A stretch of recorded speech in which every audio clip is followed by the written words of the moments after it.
listening to the Questionnaire. Say that again. You're listening to the Questionnaire. I've just started. Right here, for your ears, for your eyes. The Questionnaire. Get your comic on. Poke it out, poke it out, poke it out, poke it out. Wait. There's more. Yeah. Always, ladies and gentlemen, this is the Questionnaire. I am the Unknown Factor, aka that Wade Wilson of hip hop. But of course, we ain't on hip hop today, man. This is that Quest, and that Quest is like taking a lot of different twists and turns, doing this and that. I can't believe we're about to play D&D here in a minute. I haven't played in like 22 years, and now I'm gonna be playing with Alan Henry. And that's like kind of weird, you know, as well as Handles gonna be running. We got Dave, and it's gonna be interesting, man. I hope you checked the past couple episodes. They've been phenomenal. We had the team from Rourke. We just had Mike Marz on, the editor-in-chief over there at Mad Cave, doing Shiro. I don't even know. I've got stuff to edit, and there's stuff to edit between me doing this and that and everything dropping. But today, for the first time, we've got a gentleman returning who's been on the show. Oh, no, I'm stopping to keep track. Richard Pace. How many times have you been on the show, man? Do you know? Second time. Did you say second time? This is my second time, yeah. We just talked a long time last time. Dude, No. I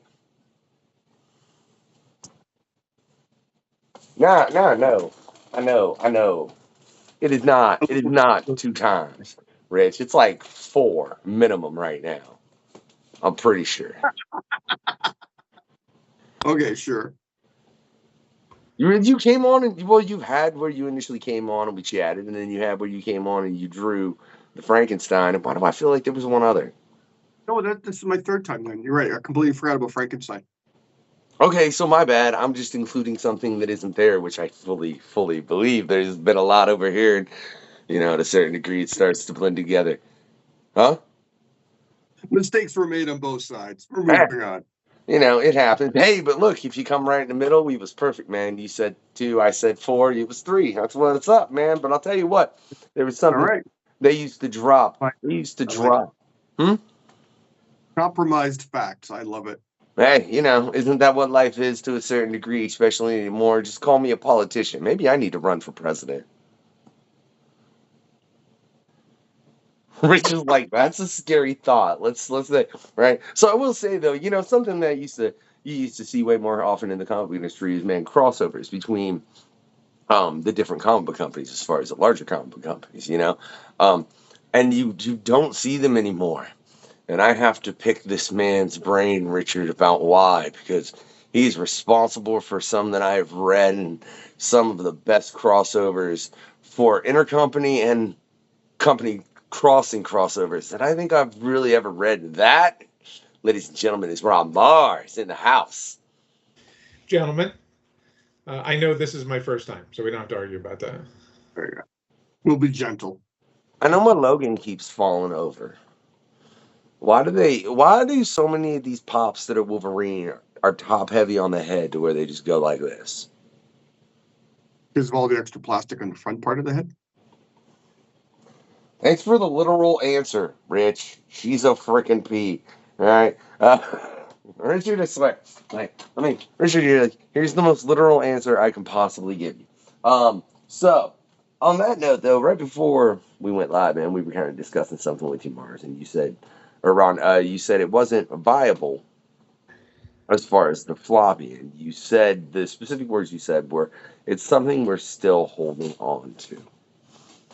The way you said that, Ron, makes me think that you think that the floppy is something that should be tossed to the wayside. Well, I mean, in terms of how the general public consumes entertainment, the floppy is not what most people want. The floppy is not we're selling books. What comics are essentially books. They're multi-part stories that eventually get collected and put into a book, but we sell them as periodicals first. The first printing that we do of a comic story is the cheapest version possible. It's a floppy comic that goes into comic shops, maybe sometimes goes onto a newsstand somewhere, although that's obviously a dying way of doing this.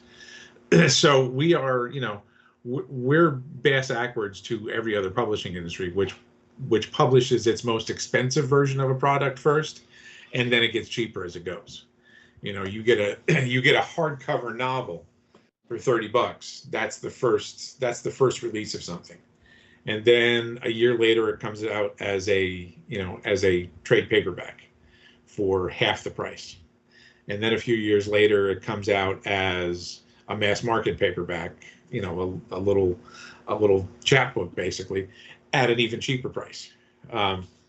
Comics do the exact opposite, which is we publish the cheapest version first, and then a softcover collection, and then maybe if it sells enough, then we do a hardcover collection. So we often do the most expensive collector's version last rather than first. So we are still selling our product in a mass market package, but we're selling it to a very niche audience. We're selling it to an audience that would buy the hardcover in the first place if offered, but we don't do that. We do it backwards. Sorry, Rich? And we're disincentivizing them buying more because of the way we do it. I think the closest comics came to doing it right was in that period where DC was kind of leading the format war. So Dark Knight came out in like essentially a more expensive cardboard covered format. And then the first collected edition was a limited edition hardcover that people went crazy for.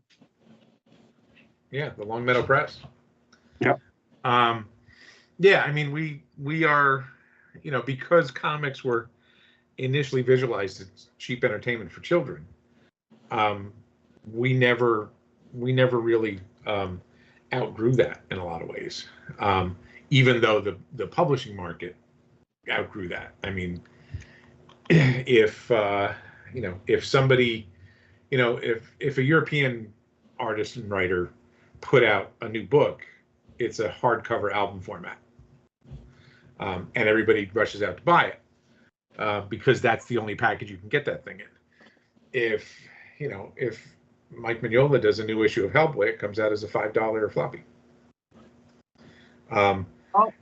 which is a choice. I'm not saying. I mean, I love comics. I love physical comics, and I grew up with them.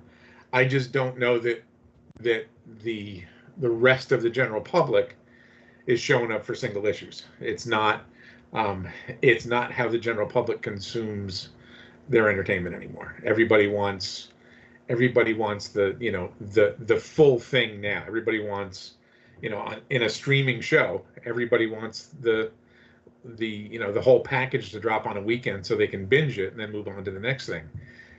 I can't believe people piss and moan about like, oh, new episode of The Acolyte came out today, I think, right? The Star Wars show. And I've seen people pissing and moaning about like, why do I have to wait a week between episodes? Well, that's what television is, you dummies. We've come full circle, and it took us all of this time to get back to inventing television. It's the floppy format is a nostalgia format. It's not a storytelling format anymore. Yeah, well, it's a nostalgia format, and it's a collector's format. Yeah, and I understand, and it's the economically viable package that exists right now. Because if publishers switched over to doing graphic novels, if they switched over to doing 120-page graphic novels of Batman twice a year, like the publisher has to pay all of that budget out before it ever sees dime one, before there's ever a return on that investment. Whereas now, you publish Batman as a monthly book, or in the case of Batman, many monthly books. There's a constant revenue stream because you're putting out a new issue every month.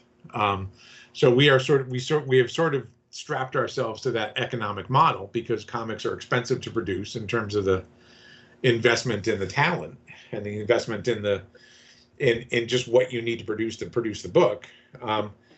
And most publishers do not have the deep cash reserves to switch to an all graphic novel format, because that means you're paying out a lot of money before you ever get the book onto the stands and see a return on the first copy. Well, and not even that, but if you look at it, like, I mean, if you walk into any comic book store, I mean, I don't know how many books come out per week, but it's ridiculous. But if you ostensibly cut that to where, as opposed to that, as so for it would essentially become for every, we'll say 6 books, because that's an average graphic novel collection.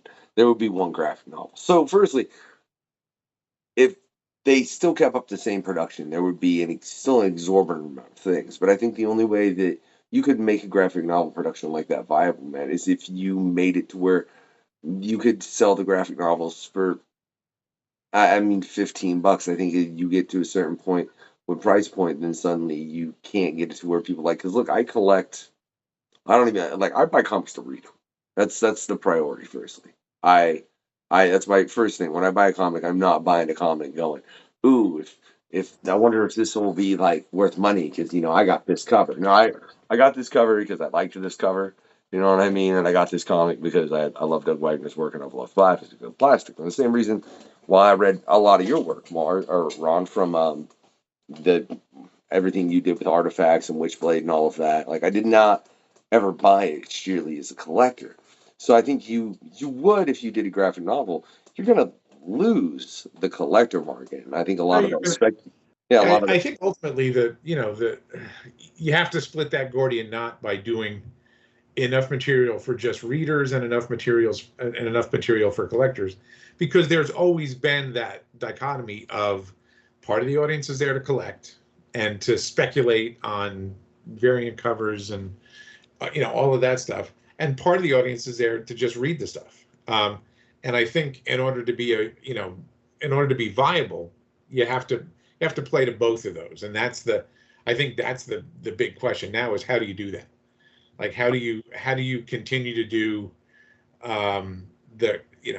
offer stuff up for the collector's market as well as mass market stuff for people who just want to read the stuff.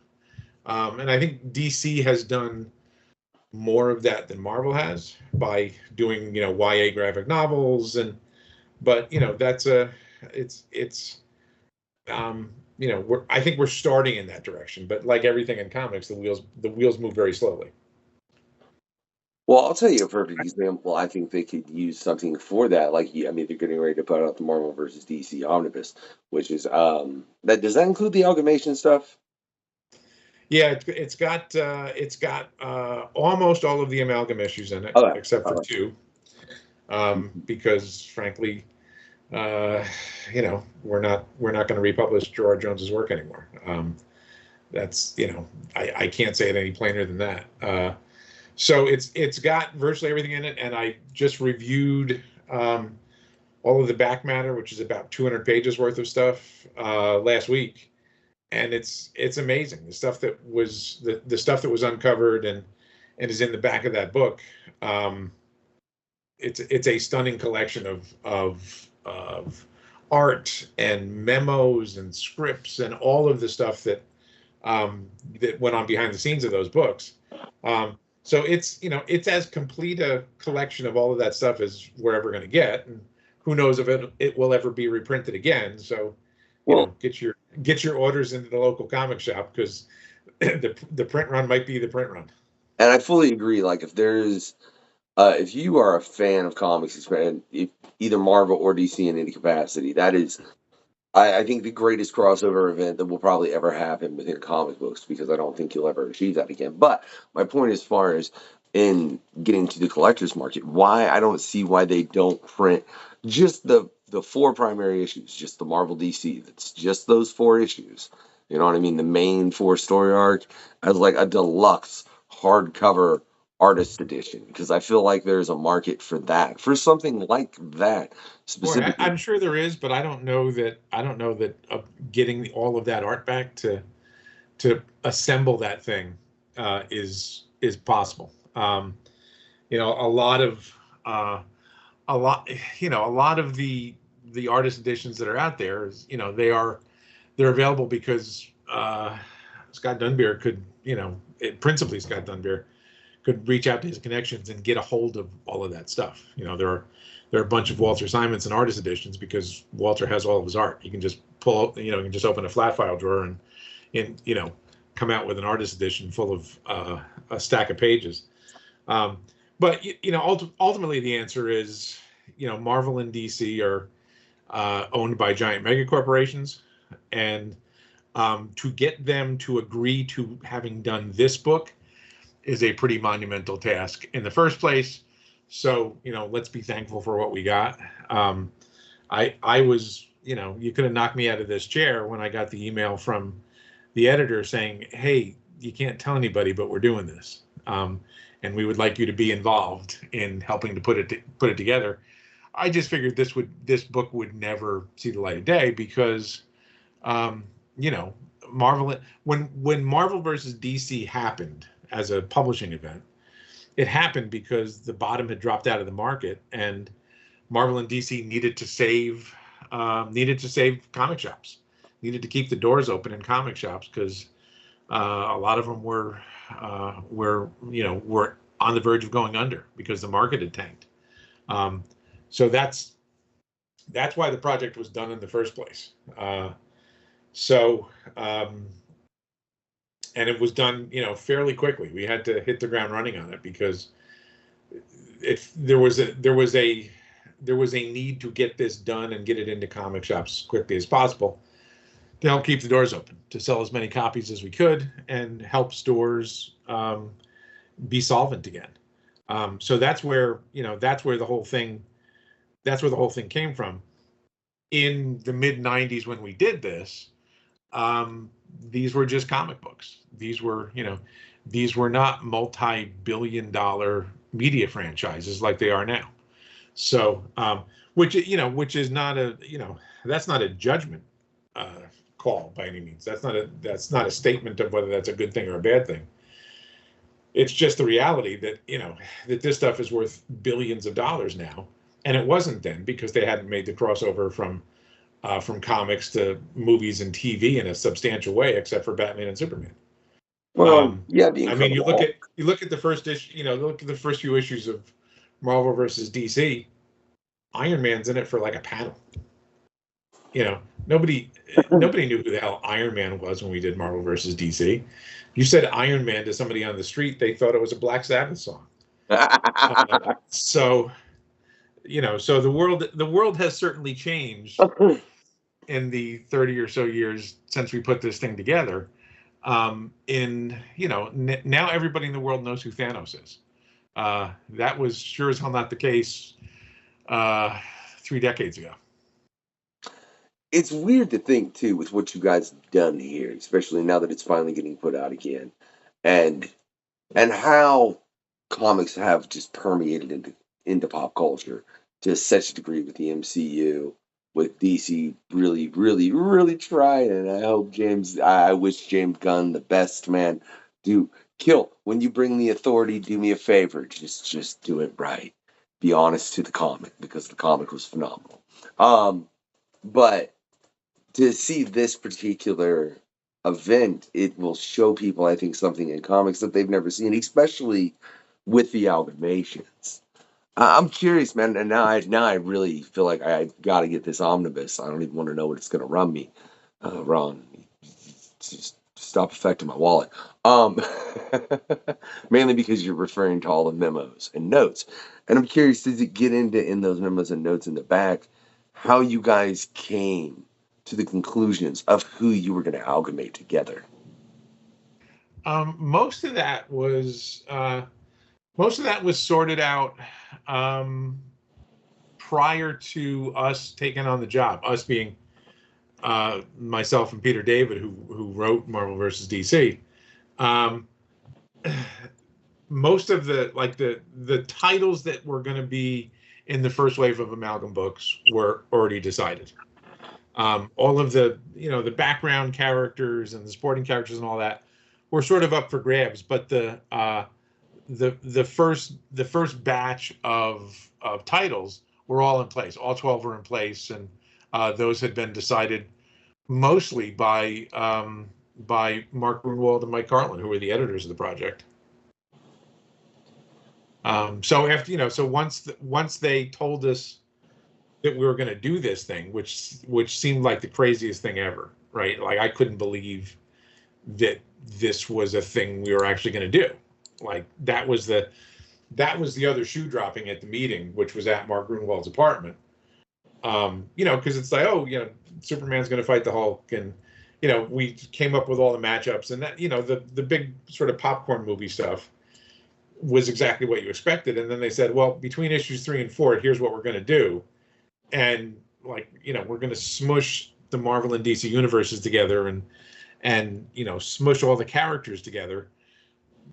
I just about toppled over, because this is just like the craziest thing ever.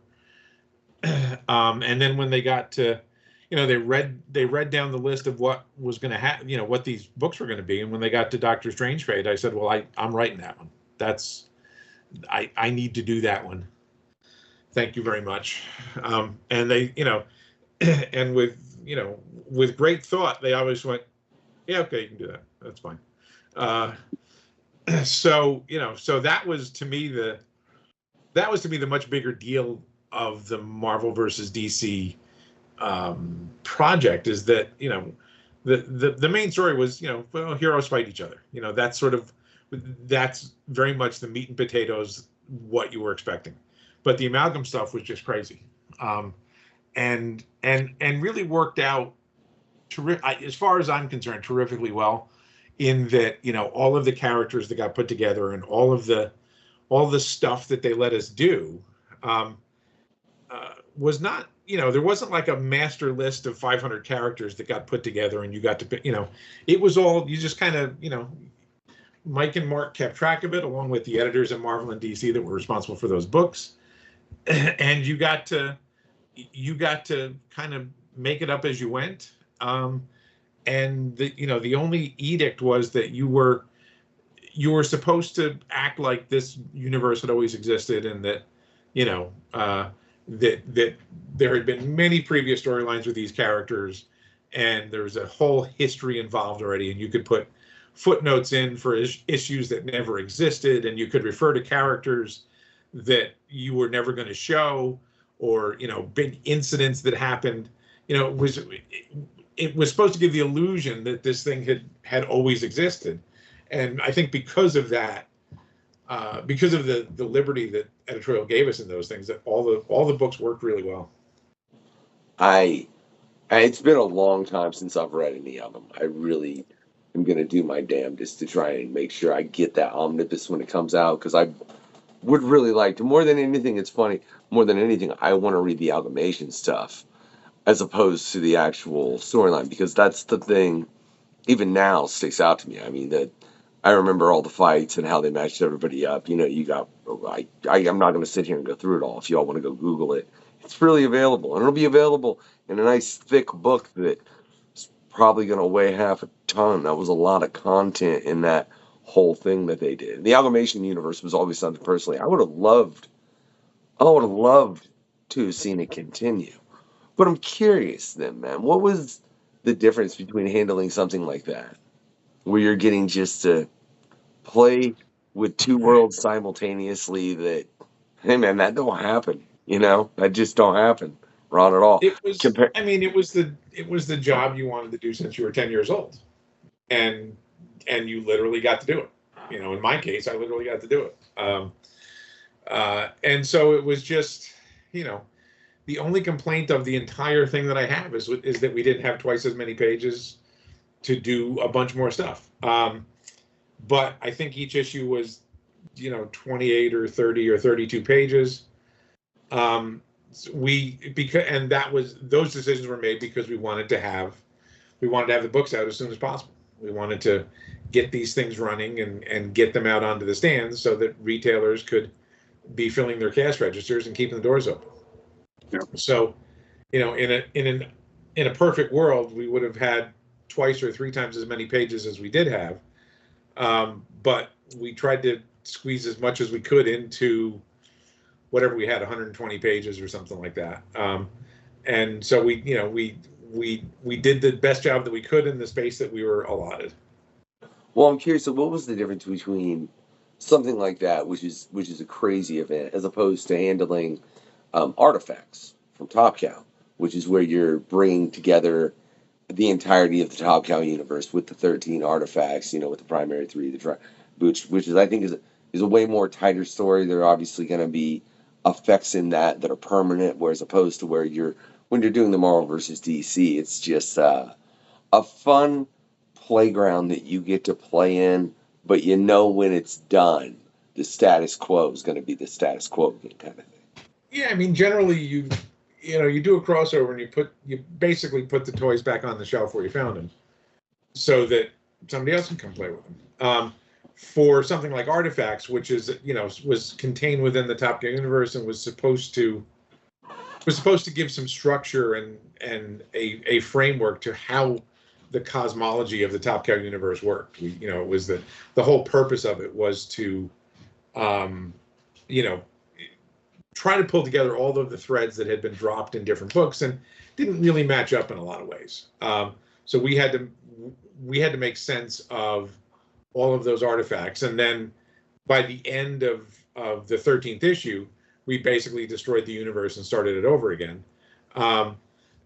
because there weren't any other characters to worry about. I had the blessing to do that and to basically wipe the universe away and then start it over again, from and put things in a place that we felt like were positive for the storytelling of it. And not to put too fine a point on it, but we also knew that that Dale Keown was drawing the 13th issue. He was drawing the last issue, and Dale is notoriously slow. So another Canadian, I believe, Richard. So So in comics, we don't like them anymore. So it's it was not an accident that a large chunk of that issue took place in a white void with no backgrounds, because he was going to be able to get through those pages a little quicker. So in some ways, we destroyed the universe because we knew we had a slow artist, and because of that, sometimes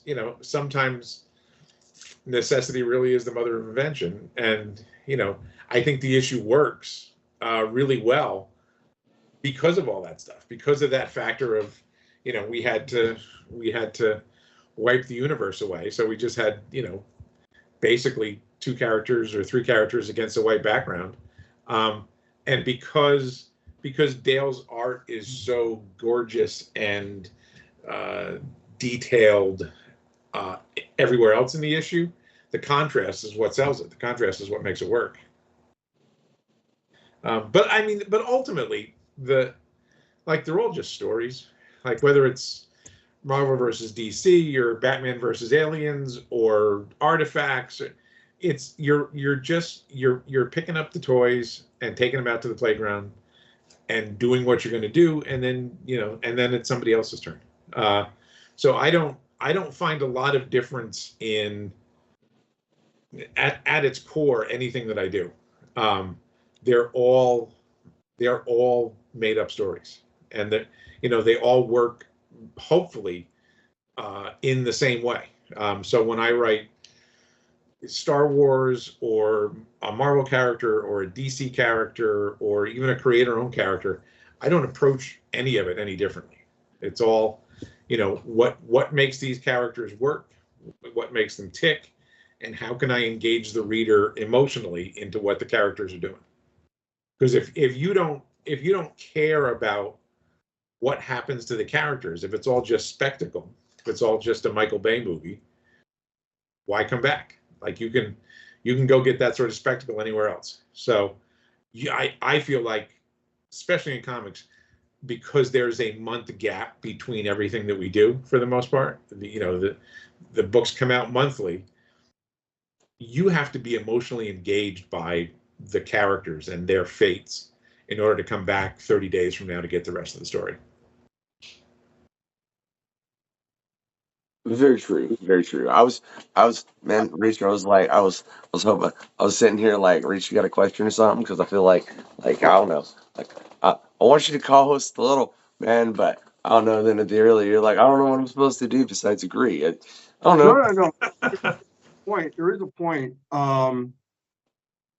Jumping back to the amalgam, material. It was rushed because it was like an emergency situation. Let's do a hypothetical. Let's say while you're doing it, you're saying we know how bad the situation is in the industry. So what we're already going to do is we're going to do annuals for all the amalgam books in a year. So now you got a year to plan what you're going to do with 32 pages of Dr. Strange Fate. Do you feel as a writer, given more time, not needing to rush in to tell, like, crafted probably the last time ever amalgam story, do you feel you would have approached that differently, or would have been the exact same type of job for you?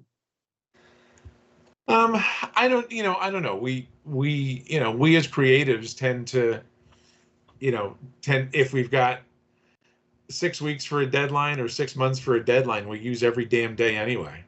Yeah. The work somehow expands to fill the allotted space, no matter what you do.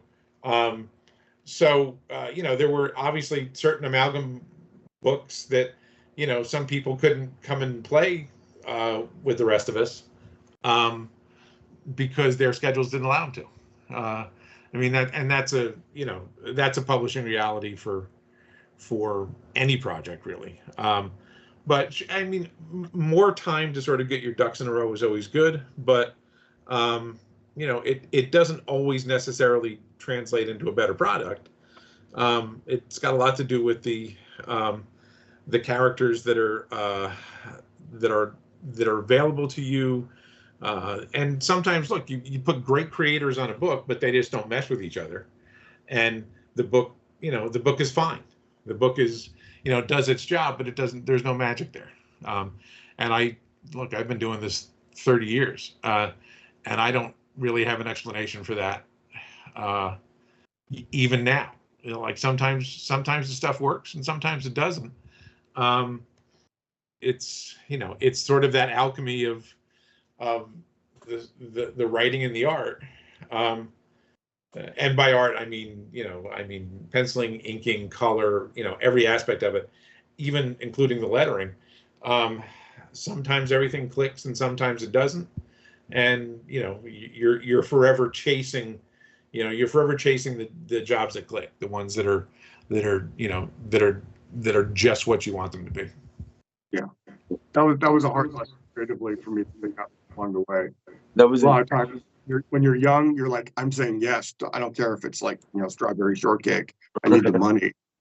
At a certain point in your career, you realize I'm running out of gigs I want to do. And there's an increasing number of gigs I know I'm the wrong person for, even if the editor doesn't know it.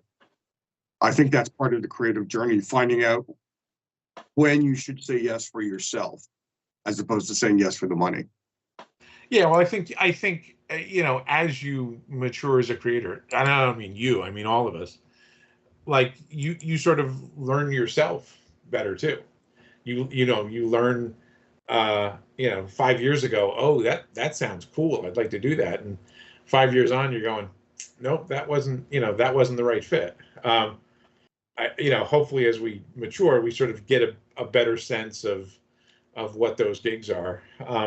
Although I think sometimes the gigs that you're not sure about are the ones that turn out to be just the right fit. I had never thought about writing Witchblade before in my life, before it was offered to me, and went, well, okay, let's give this a try. And I ended up writing the book for the better part of 10 years. Yeah. It just sometimes the stuff that you don't come into with a preconceived notion, like with a sense of, oh, this is how I'm going to do this. Sometimes you go in and you figure out how the pieces work for you. That turns out to be a much better fit than something that you've been thinking about for, the last 20 years of your life. I'm curious though, with what you said about the Marvel versus DC, and it was a moment where the market really, really needed it, and how they're doing all the films and everything. Do you think there's ever a possibility, Ron, that the movies will get in such a rut collectively together? Look, Richard's like, I'm already shaking my head no at this. I know the question he's asking. It ain't never happening, right? But where Marvel and DC collectively, like movie-wise, like they were just kind of given a lot of flops repetitively, to where they would both, like Warner Brothers and Disney, would look at each other and be like, you know that book from like the 90s where they did that whole thing and a bunch of characters, you want to, yeah, you think there's ever a probability of that ever happening? Because I mean, nobody thought there was, even comic book wise, when it did. I come down in the never say never camp. Obviously, there's, at the moment, like I said, these are multi-billion-dollar properties, and I'm sure, especially Marvel doesn't see a whole lot of reason to share. They have the most successful movie franchise in the history of ever, in the history of the world. So why should they cut somebody else in to draft on their success? But there's also the reality of large entertainment corporations like to make money.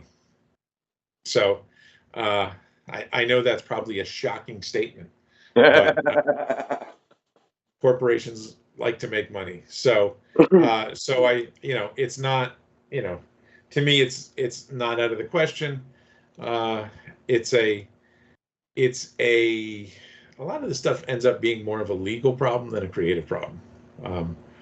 That's why I was kind of stunned that the Marvel versus DC and Amalgam omnibuses got a green light, is because, creatively, everybody involved in publishing would love to have this stuff on the shelf, and for it to be, evergreen, for stores to be able to order copies whenever they want. But the reality is that the difficulty is in the legal parsing of who owns what and who gets to control what. And the original vision for the end of Marvel versus DC included one character from each universe staying in the other universe for a year.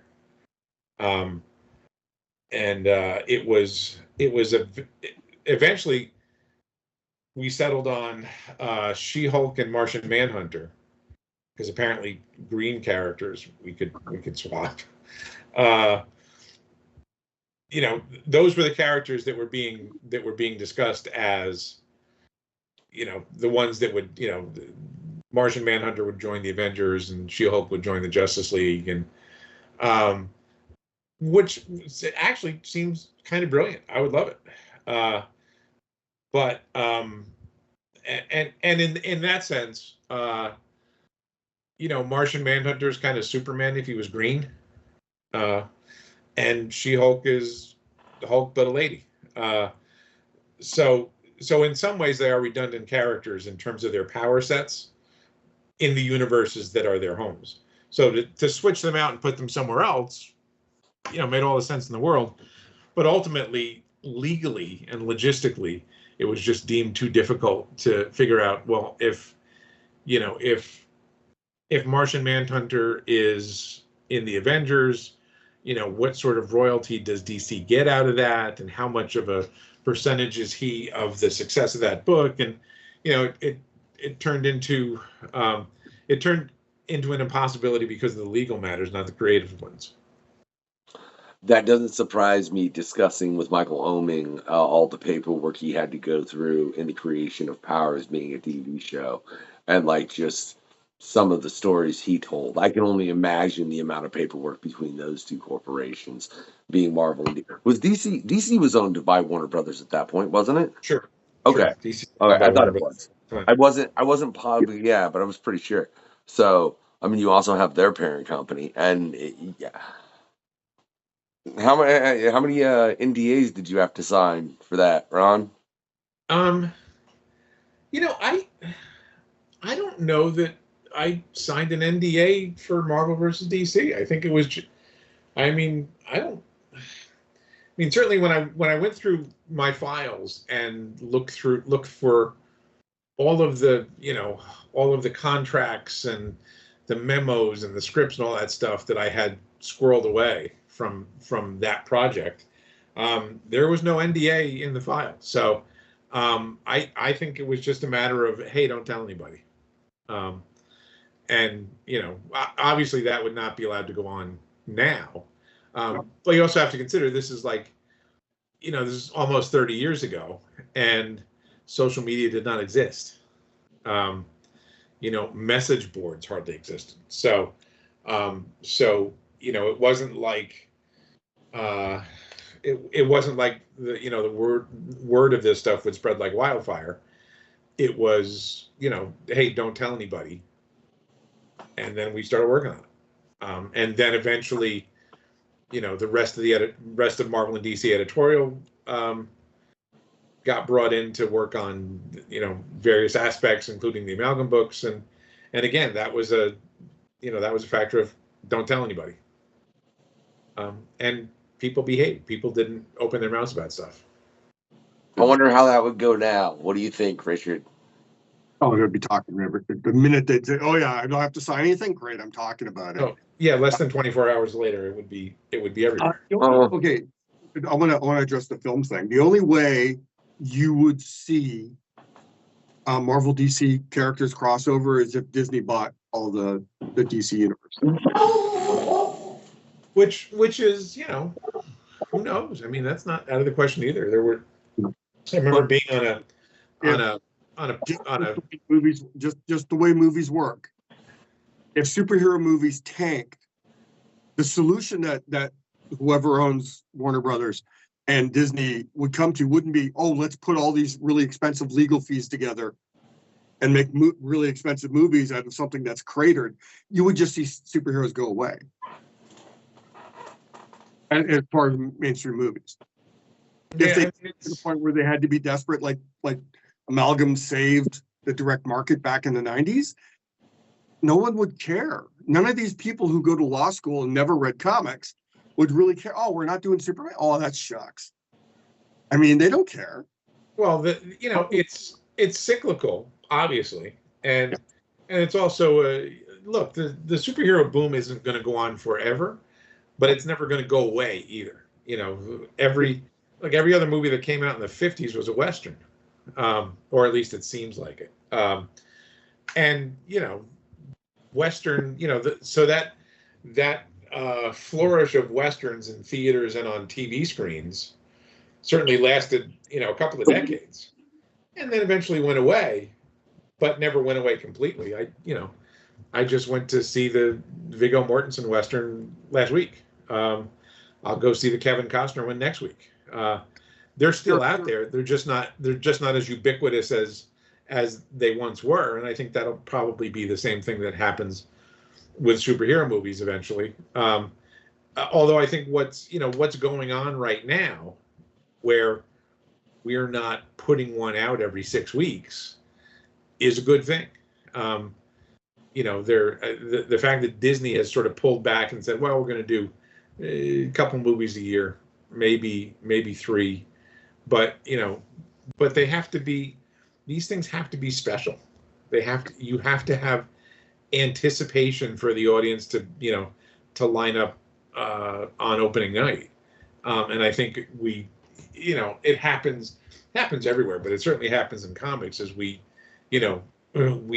quickly move to kill that golden goose whenever we can, whatever it happens to be. Variant covers, however many movies are put in the theater. If 1 is good and 2 is better, 15 is great. And then we get to the point and go, oh yeah, maybe 15 wasn't a great idea. So you saw it happen with Star Wars too, which where there were just too damn many movies, and people didn't like. I remember when Solo came out, which I thought was a pretty terrific movie. I don't think it's as good as Rogue One, but I think Solo is a really good movie. And even I was like, oh shit, that opens up next week. Yeah. Like even I couldn't, like the movies were coming in, the movies and TV shows were coming out so fast that I couldn't keep up with the pace of the content. So I think slowing it down and making sure that so that these things come out and they are events when they come out, rather than they have to be an event when it releases, not just a Friday night. Like when Fantastic Four and Superman come out, those have to be events. Those have to be, those have to be sort of cultural moments when those movies come out, rather than just something that you go see on a Friday night. Yeah, the transition from the build-up to Avengers, the first Avengers movie being a massive event, and then using the Avengers as culminations of year-long story arcs, was maintaining that level of special. But at the point when you end up with like, well, we have 2 movies per quarter, and we have to make the bad guy as impressive as we managed to do with Josh Brolin, and we're not entirely sure what the actor is going to be up to 2-3 years from now. I mean, it's too big a crapshoot to just throw that much money at it. Yeah, well, ultimately, it's a good problem to have, right? Yeah. We're too successful. What are we going to do about it? But eventually, I think a lot of this stuff is kind of like water. It finds its own level. It finds its own level of success, and you adjust to it. It's a constant state of adjustment. So I feel like we're in a better spot because we haven't had it in a while. I hope we're going to get a good Fantastic Four movie, and we're going to get a good Superman movie because of the people involved. That's the quickest way to sort of to feel like the ship has been righted, is do these movies so that they're a special event rather than just like I said, rather than just something that you go do once a month, Friday night. I can remember when Batman came out in 1989, or when Star Wars came out when I was a kid. I mean, Star Wars was the only thing anybody talked about for 6 months. Dude, just when the Phantom Menace, the episode 1 came out, that was a ridiculously huge event, and I mean, even people had negative responses, but still, it was pretty big. But well, there's nothing like absence to make, as they say, the heart grow fonder, because nothing, and this is a truism in comics too. You have to take something away from the audience before they remember they like it. Yep. Like that was, that has always been an adage in comics is, well, look, we can't sell a Hawkman comic right now. Let's take it away for 18 months and then bring it back. And people will go, oh, thank God. Thank God Hawkman's back. Well, you weren't buying it in the first place, 2 years ago, but you take it away and people go, oh, how dare you take away my Hawkman that I wasn't buying? It's just no one's buying it again, so they can't. Hawkman seems to be the saddest example of exactly that approach, I think. Yeah, well, there's hero in comics. There's waves and troughs and everything, and especially in Hawkman, I guess. Well, I'll tell you. When asked me, would you want to do a Hawkman relaunch? I said only if I wanted 5 months of work. Yeah, well, it's that's why God made miniseries. I mean, let's be honest. That's so you can pretend that it was planned. We just planned a miniseries, so you don't have the embarrassment of canceling it. And then if it by some stretch of the imagination it does better than expected, then you can extend it by popular demand. We're going to do more, which is fine. Look, not every character needs to have his or her own book, and that stuff cycles through as well. And can I say though, if it's Hawkman on DC, would it be Scarlet Witch currently on Marvel? Well, I mean, part of that is, and not specifically Scarlet Witch, but look, part of what works in publishing now is to put a book out and 8 issues later stop it for 3 months and then put another #1 issue out, because you can spam the book racks with variant covers on a #1 issue, and you sell this many of a #1, and then 2 and 3 and 4 and 5, and there's just sort of natural attrition, and then you put out a new #1, even if it was what you were planning for issue 10 of that series, it sells twice as many copies. We have trained the market, both retailers and readers, to pay attention to #1 issues far more than issue 16 of something. Yeah. So because we have, it's a self-fulfilling prophecy in a lot of ways. Because we have done that, we've often put ourselves in the position of canceling a book, or seemingly canceling a book 5 or 6 issues into it, and then bringing it back in a few months with another #1 issue. That hurts my brain, right? But I want to get back to the movies real quick, man. I'm curious. I'll tell you what I'd like to see, because if you look at the entirety of film industry, I mean, nobody's playing with Marvel and nobody's playing with DC anymore, because their respective parent companies say, no, that's ours, right? So it's obviously caused to where a lot of these companies have started to reach out and touch on other things.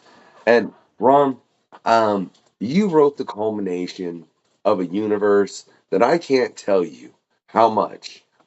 Well, I mean, the kind of ending and rehashing of it, that being in Artifacts, that I would love to see that universe be able to see film proper. Like, I can't tell you how much I'd love to see The Darkness, The Witchblade, The Angelus in film, to where you build up everything, you get all the 13 artifacts together, and you end up at Artifacts. And I feel like if it gets to the point where everybody is looking at Marvel and DC and going blah, but I don't know why some company like Universal or somebody wouldn't look at Top Cow and go, well, they've got a universe and it's comic books, but holy crap, it's not superheroes. This dude's a mafia hitman, and what is, and has an exorbitant amount of power, and has so many different places you could take it with flashbacks and all of that, and then just the object of the Witchblade. Like, I hope to see that one day. I'll tell you, more than anything else, is somebody to really bring that whole universe to life in film. I think it would be, obviously everybody at Top Guy would think that was a great idea too. Oh, I mean, Matt agreed with me. And that stuff is constantly in discussion, but getting actually getting a movie filmed and made and into the theaters is 90% miracle. So stuff is constantly being optioned and goes into development, and then the real tire meets the pavement moment is when somebody writes a check to make the movie, and sort of everything that happens before that kind of doesn't matter. Yes, it's a necessary part of the project, but somebody's got to write a check to say, okay, here's $150 million, go make this. That's where things get real. And I think in a lot of ways, The Darkness and Witchblade would be great counter programming to the big two film universes. Not that those aren't good, but what I think one of the reasons that the readership responded to, in particular, Witchblade and Darkness, is because they were not superhero books. They were supernatural, but they weren't superhero books. They offered a different flavor. So if you can still get your superheroes, and most everybody's going to get their superheroes from Marvel and DC anyway. So doing something that's a kind of a counter programming move, I think would be great. But it's also a then you get into problems of, well, are these going to be R-rated movies? And if they're R-rated movies, does that lose part of the audience? And so many factors go into it that have very little to do with the creative end of it.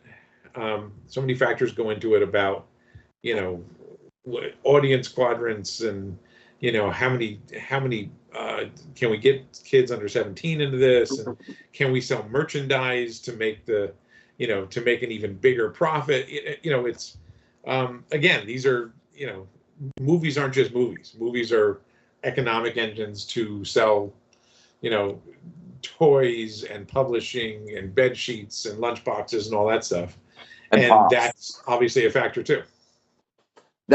You make an interesting point, Ron, that I'd never thought of. But I will say, in relation to The Darkness and the Witchblade specifically, I think it would be easier to get 17 and under to go see The Darkness if you played up to the Darklings how they were early on in the series, which was just really, really goofy, But at the same time, I'm pretty sure there's stuff that they did in the comic that I don't know would fly in the film.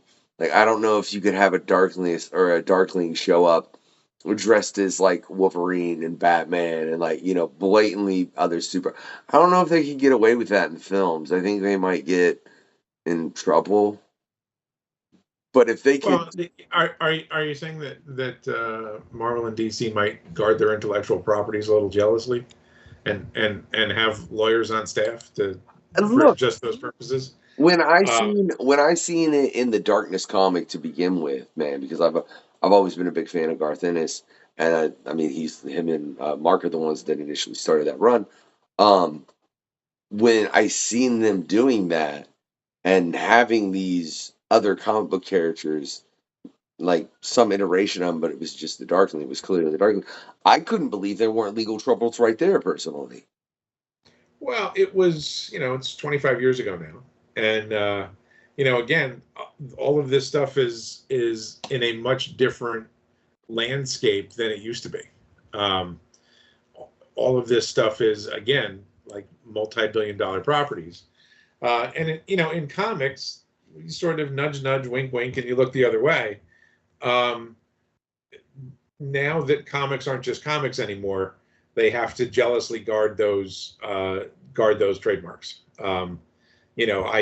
I certainly did not ask for Doctor Strange's manservant Wong to appear in an issue of Green Lantern when he was moving to Bleecker Street in Greenwich Village.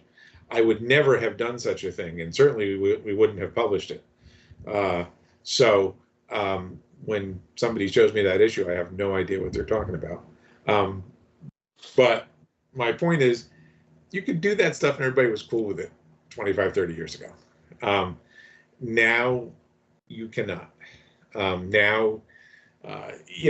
look, a few years later in Green Lantern, I had a sequence where Kyle Rayner was just drawing in his sketchbook as an artist, and I wanted to have him draw like a Bugs Bunny head.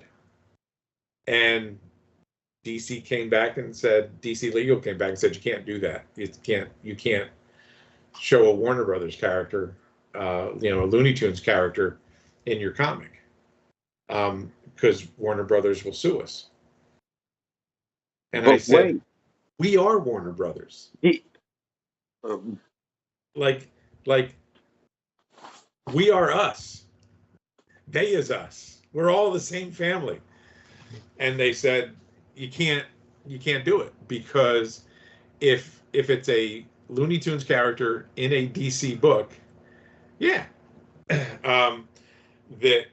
was the legal paperwork that had to go through to make that toy. Yeah, exactly. So if it was, we would have had to get a legal permission and a contract to say that was okay, and to pay a royalty, from one accounting book to the other accounting book. And so eventually they just said, just take it out. Like it's not worth the trouble. And I said, what? This is insane. Why are we doing this?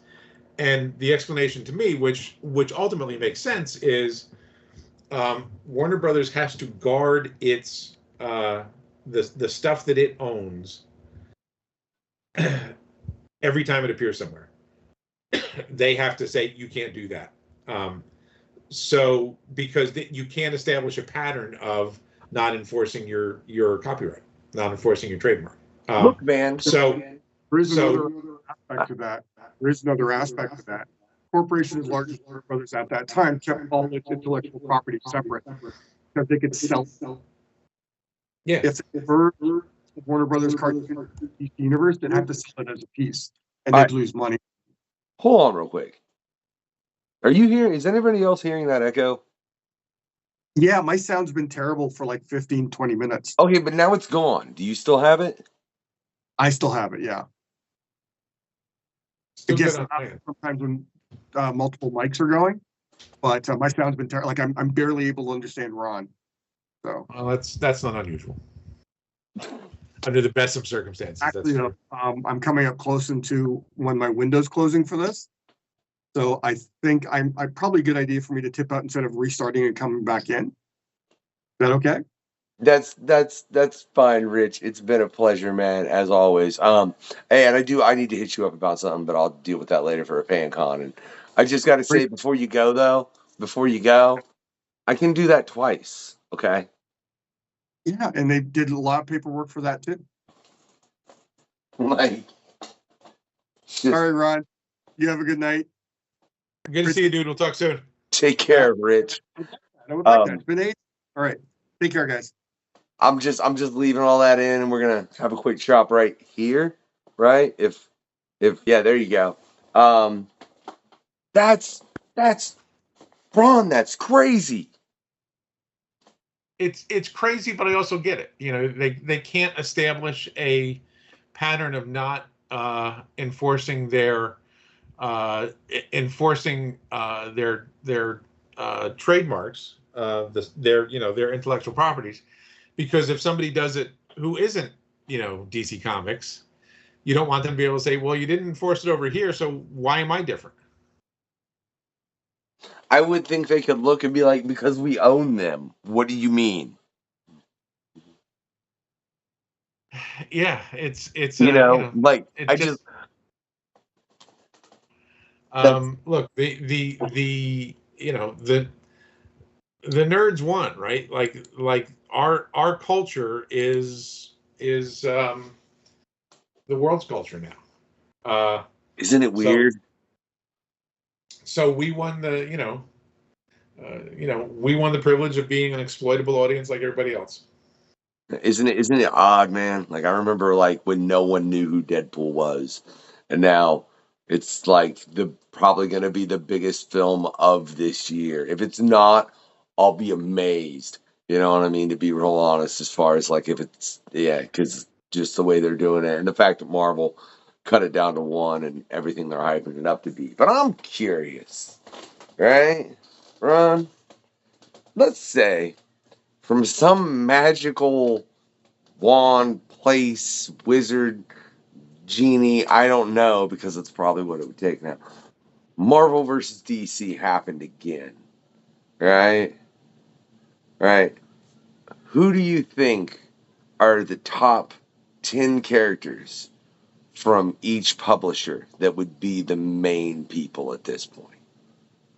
Oh man, top 10, I don't know, but I can certainly tell you that the characters that are appearing in the movies would be the stars. Would be Cap, Thor, Iron Man, Deadpool. Yeah.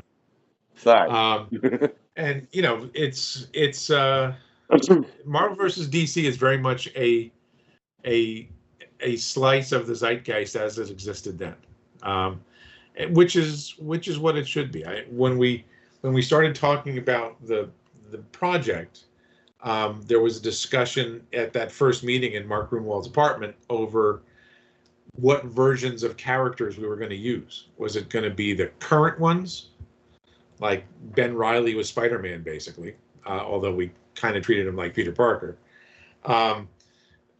Was it going to be like the current versions or the classic versions? And I was honestly in the camp of it should be the classic versions that people are most familiar with. The Hulk should be not the smart Hulk that was appearing in the books at the time.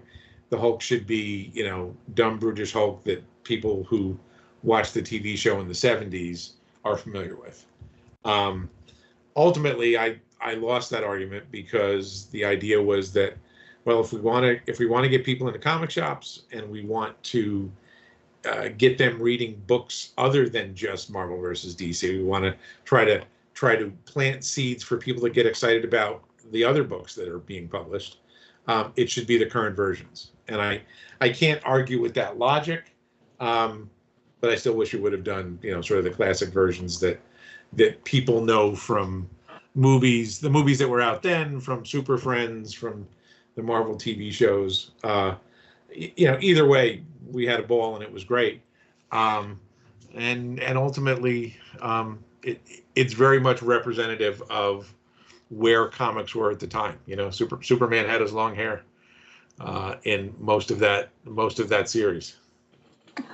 I'm curious, man, with everything you've gotten to work in, every sandbox and toy box that you've played in through your 30 years, are there any sandboxes that you look at that you haven't gotten to, you know, get a toe in some capacity that you're like, I want to play there?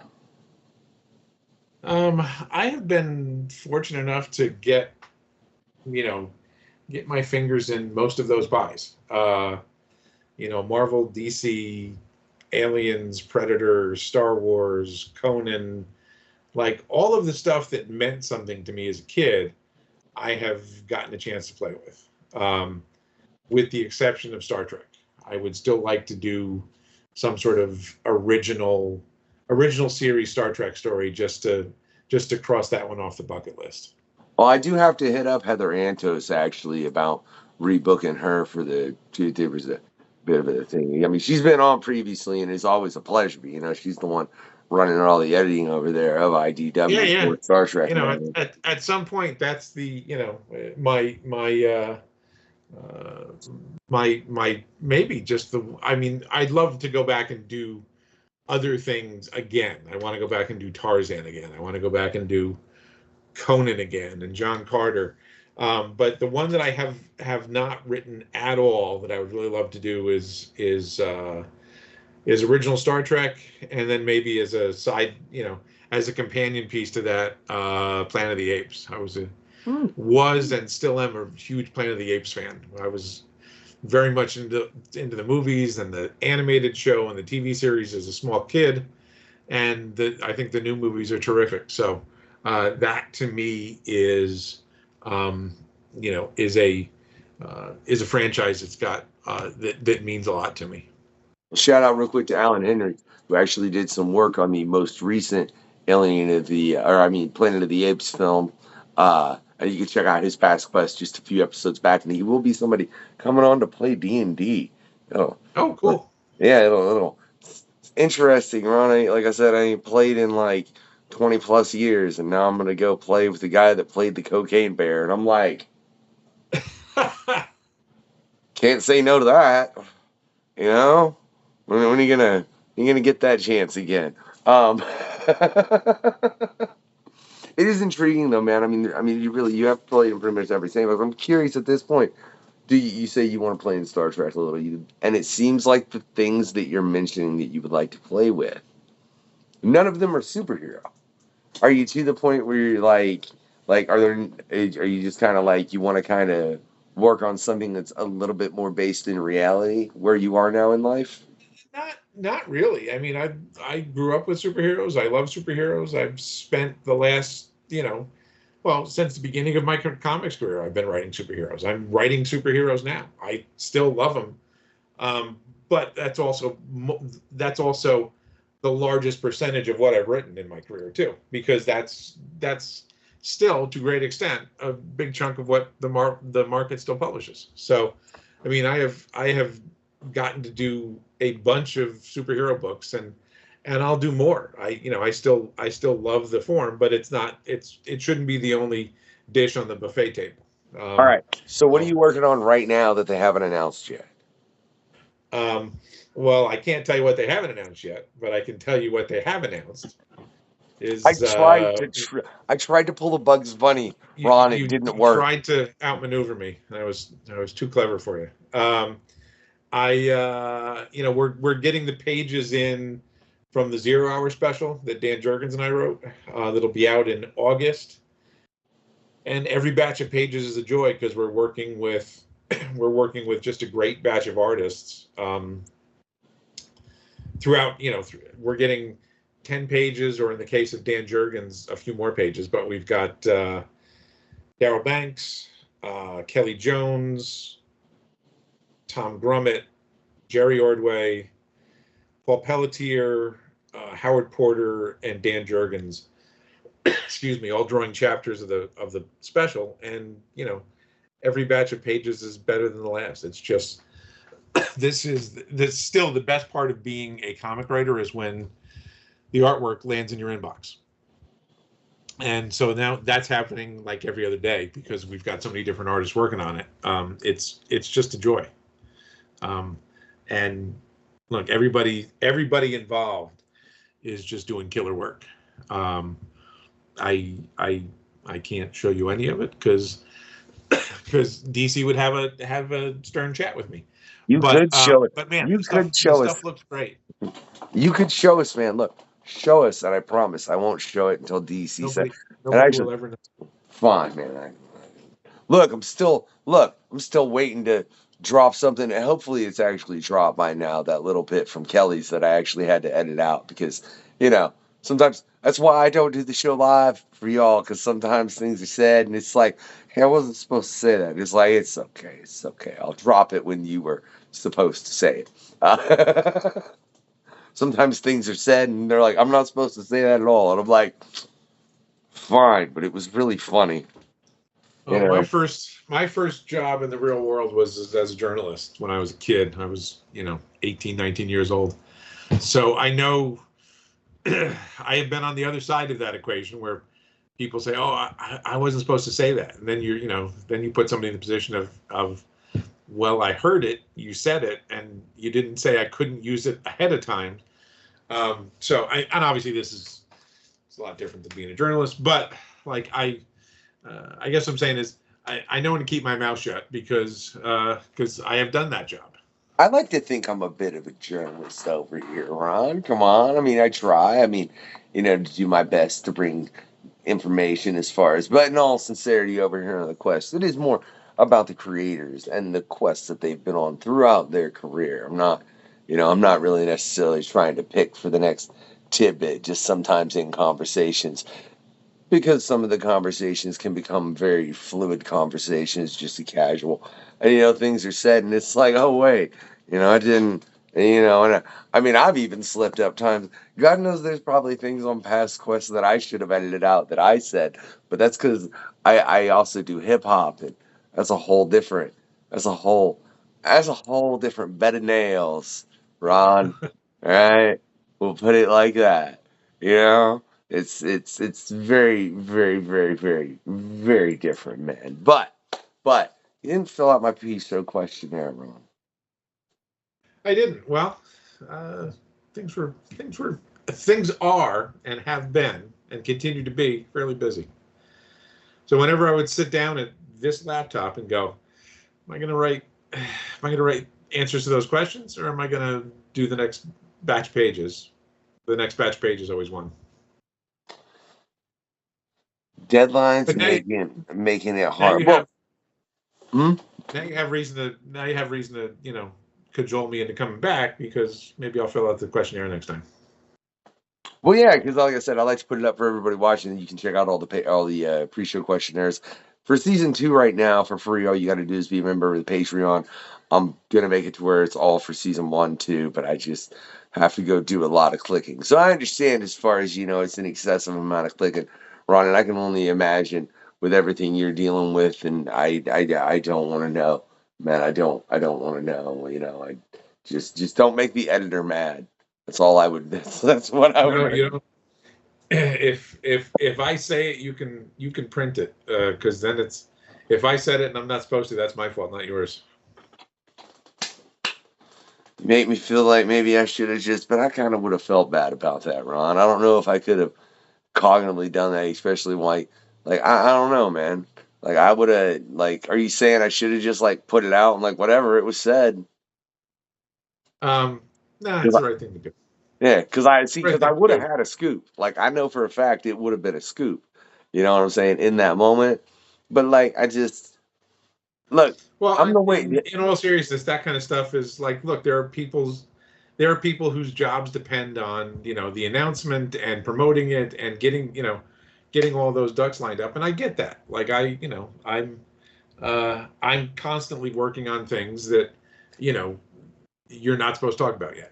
Like we're going to announce this, later on, so we get a bigger bang. Or, when I worked for Blizzard, working on the Diablo video game franchise, and I don't say anything about it because this is a multi-million dollar property, and they don't need people with loose lips ruining reveals and surprises and all that. It's you you do this long enough, you get to understand that there's a way of getting information out there that is beneficial to everyone, not just one site that wants to leak it. So I've learned through the years to be a team player when it comes to that kind of stuff. I just need to learn to be a better marketer, but that's neither here nor there. And I will say, on the note of video games, man, you, sir, are on the team of writers of what, in my opinion, is the best Marvel game that has ever existed, that had a variety of characters, that being Ultimate Alliance 2. Because that was fun. It was one of my first gigs, and I was fairly new to video games at the time, but it's a bit of a different mindset. When you make a comic, it's you and 5 other people. And when you are working on a AAA video game, it's you and 6 or 7 or 800 other people, all pulling in the same direction. And somehow miraculously, this thing, this thing appears. It's much more like alchemy to me than a comic is. Because there are so many different aspects of a video game, it's really just mind-boggling how many people are needed to make this thing all come together. I mean, that makes sense. Oh, go ahead. No, go ahead. Oh, well, because I don't even think a lot of people think about how many people it actually takes to even make a comic book come to fruition. You know what I mean? From, like you were saying earlier, you say the art. When you refer to the art, you're referring to the inker, the letter, the color, the actual artist, all of those different levels. And I think when most people think about comics, especially people that don't read comics at all, they don't think about any of that in any capacity. Well, when you go to a movie, you don't think about the hundreds, if not thousands, of people that all had to do something to make that movie come together. You just think about the experience you just had, which I think is probably the way it should be.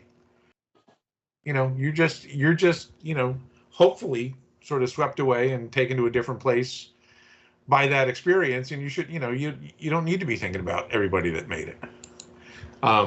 Hopefully afterwards you think about some of the people involved and the fact that that's how they're putting food on the table for their family.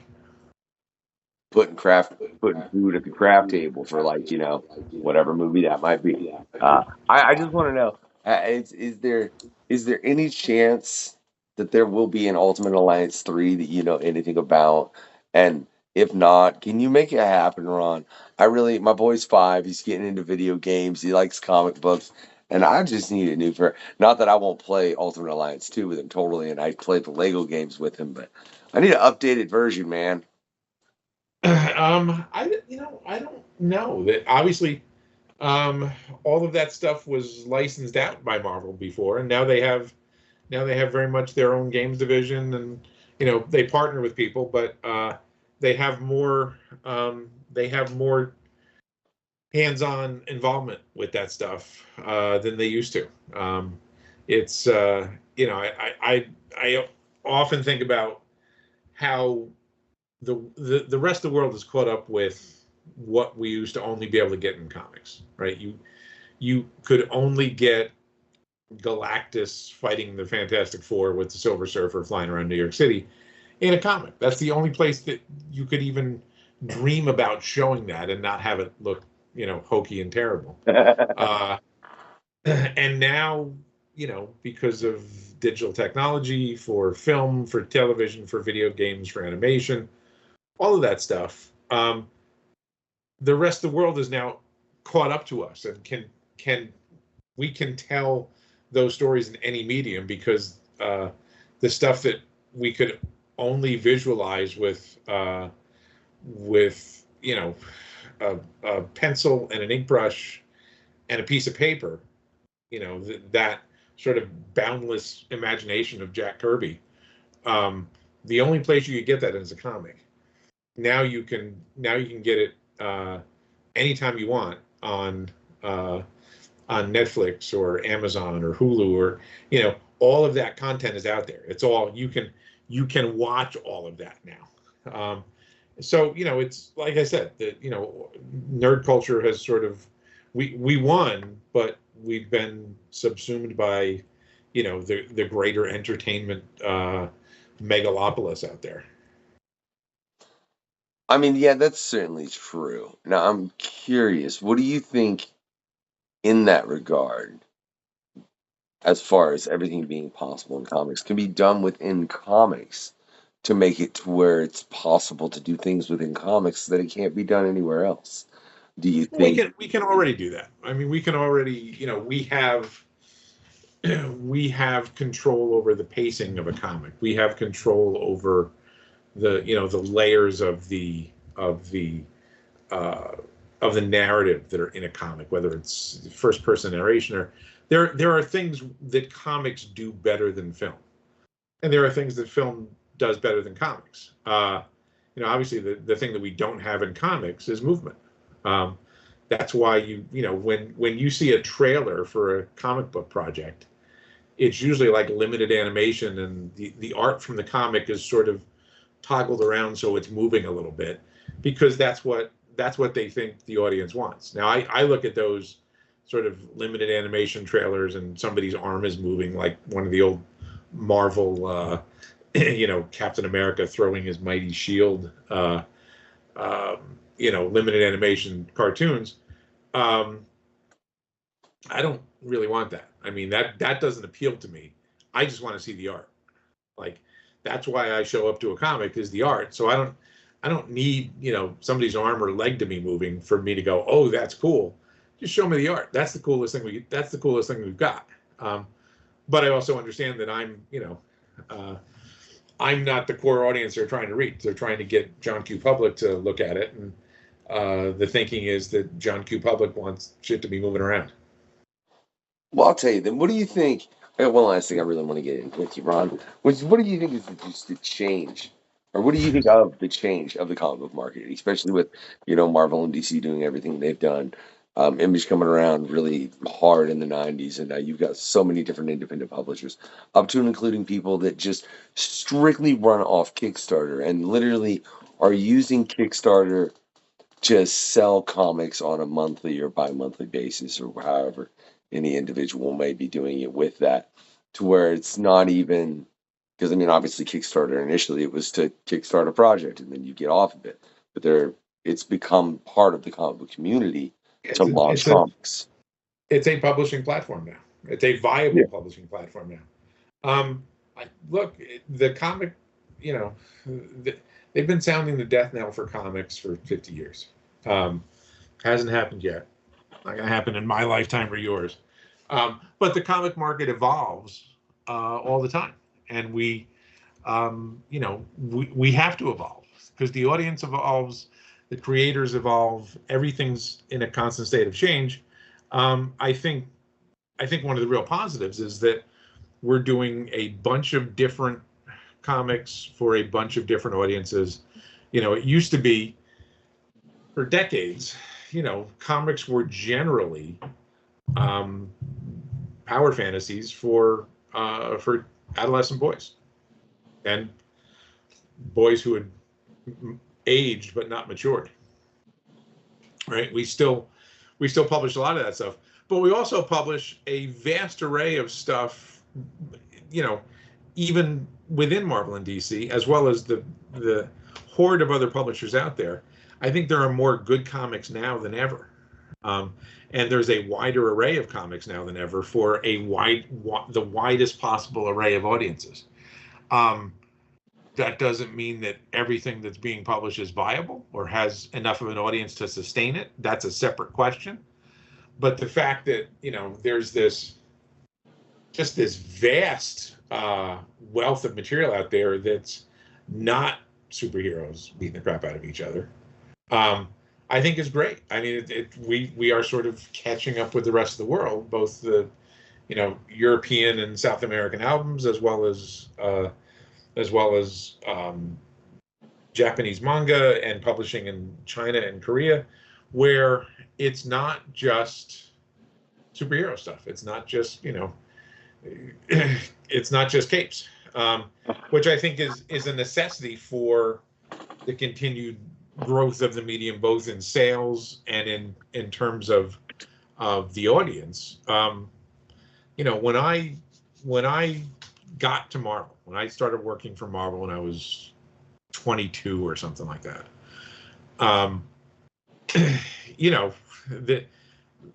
the publishing, the publishing mindset was we publish superheroes who are men for an audience of male readers. That was it. There was some stuff here and there that wasn't exactly that, but for the most part, the thinking was that's the audience we have, that's the audience we're going to serve. And over the years, thankfully, that has changed. And now there's a much wider array, because I was always the one saying, well, women like to read. Why aren't we publishing any books for them? And the thinking, not just at Marvel, but at a lot of places was, oh, women don't want comics. And I was always, my thinking was always, well, have you tried giving them something they might want? Like instead of saying, here's a Superman comic, you don't want this, right? Try publishing something that might be more aligned with what the tastes of that audience might be, and you would be surprised. And it turns out that that's true. There's a big audience. You go to any comic convention now, and it's 50-50 or maybe even more women in the building than men. When I first started doing conventions 30 years ago, like it was all dudes. Like if there was a woman in the building, she was either lost or somebody's sister. It was frankly kind of creepy that we as an industry offered nothing for half of the population of the world. They're either lost or somebody's sister, or in the 90s they were being paid to come cosplay as some female character, and they were there for promotion, because I know I've seen that quite a bit in Wizard World Chicago. But it's funny you stating that. I think back to those days, and I can't think of seeing a lot of females that were there for the books. There were females there, like I said, for the purpose of what I just stated. And I did see a female actually that was just there for the show and wasn't getting paid and was straight dressed up as Vampirella, which I think I was like 15 at the time, and I was like, well, that's a sight. Vampirella costume, you know what I'm saying? Just walking around the floor. But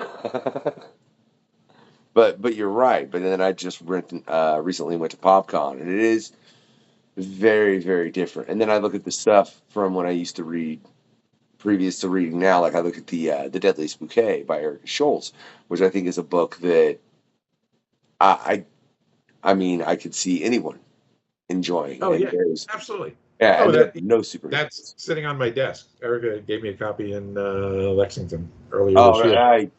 I love Erica, man. Like that's the little bit you were hearing that I was trying to go through to figure out the thing earlier about the thing where I was like, oh yeah, that's Fabian. I mean, it was Erica as well, actually. Erica Fabian, yeah. Yeah, I mean, look, there's if you can't find some kind of story that you want to read in comics now, you just don't like to read. You don't like stories, because we do virtually everything. So I feel like it's I feel like, you don't go into a bookstore and the bookstore just has, mysteries, unless you go to the mystery bookstore in Manhattan. Like, you walk into Barnes and Noble, it has a vast array of books in every genre imaginable, and nobody thinks that's weird. But, if you walked into a comic shop 20 years ago, it was 99% superhero comics. And nobody thought that was weird until we sort of stepped back and went, oh, we should be doing more different stuff here. Yeah, that's funny because I mean, you're completely right. Because I compare what I used to get and pull in my pull list, and it's pretty much all superheroes compared to what I went in and grabbed these past 2 weeks. I mean, I grabbed some Deadpool. I grabbed the Blood Hunt series because like I read Blade, and if you guys read the Blade, those 10 issues, and you're not reading Blood Hunt, and if you're reading Blood Hunt, you really should read those 10 issues of Blade. That's just my opinion.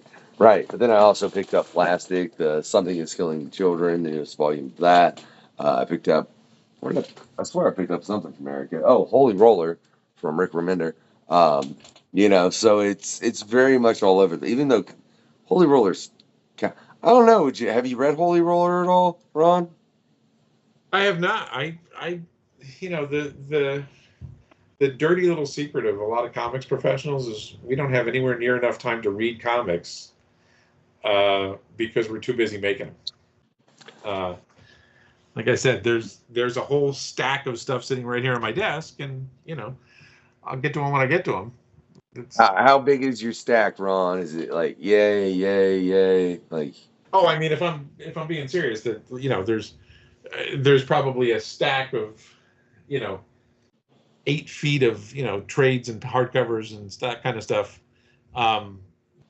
behind me. That's just the I could take a year off and just read and probably never finish everything that's behind me. I mean, I think I'm getting close to a foot, but I don't want to get to where my to read stack is taller than I am, Ron. That's ridiculous. Oh, it's very much it's very much taller than I am. And I somehow never decide that I should stop buying books. So the pile just grows.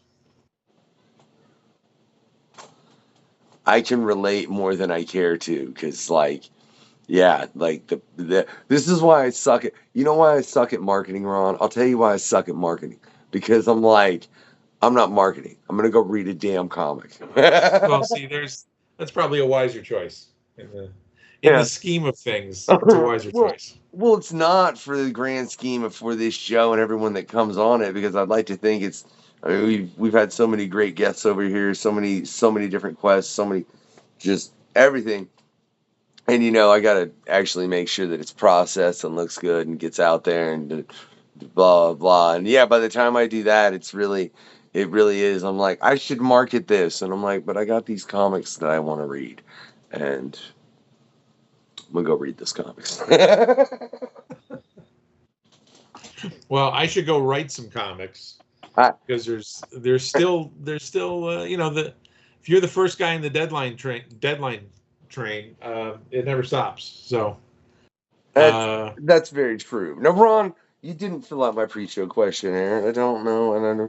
So look. Here's what we're gonna do. Right.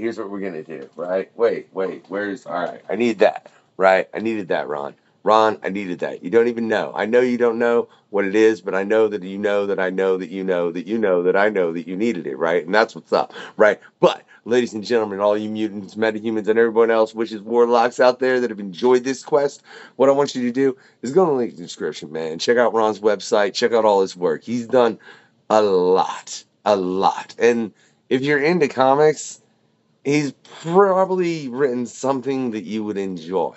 If not, I'd kind of be surprised, because Ron's written a lot. Like I actually had to, it's hard to find time to do research sometime, and I was like, oh, I got a good hour, man. I'm gonna research to make sure. And I was like, holy crap, I've read a crap load of this when it came out, Ron. Like, it really no, dude, I'm serious. If I have my like my former comic book collection, like if I had the entirety of the collection that I used to, and I met you and I was like, Ron, sign all your books, you'd look at me and go, dude, I'm gonna knock you out. What are you talking about? I'm not signing all the books that you have that I wrote from your because it would be incredibly stupid. But like I said, if you enjoyed it, make sure, you check out Ron's website, check out all his work. Right now, if you haven't enjoyed it, firstly, why'd you make it this far? I really, really will never understand people hate watching things. But I know people hate watch things. So if that's what you've done, and Ron's annoyed you in some capacity, just don't buy his books. Don't go to his website. Be rude about it, right? Besides that, I just want you all to do 3 things. 1, give it that thumbs up or equivalent to wherever you are. 2, always get your comic on. And 3, have a good night, y'all. This has been the questionnaire. Where's the link? Thanks for checking out the questionnaire. In the link below, yes? I will drop it like it's hot. That's another party. It's cool, man. I love it. The questionnaire. That is all.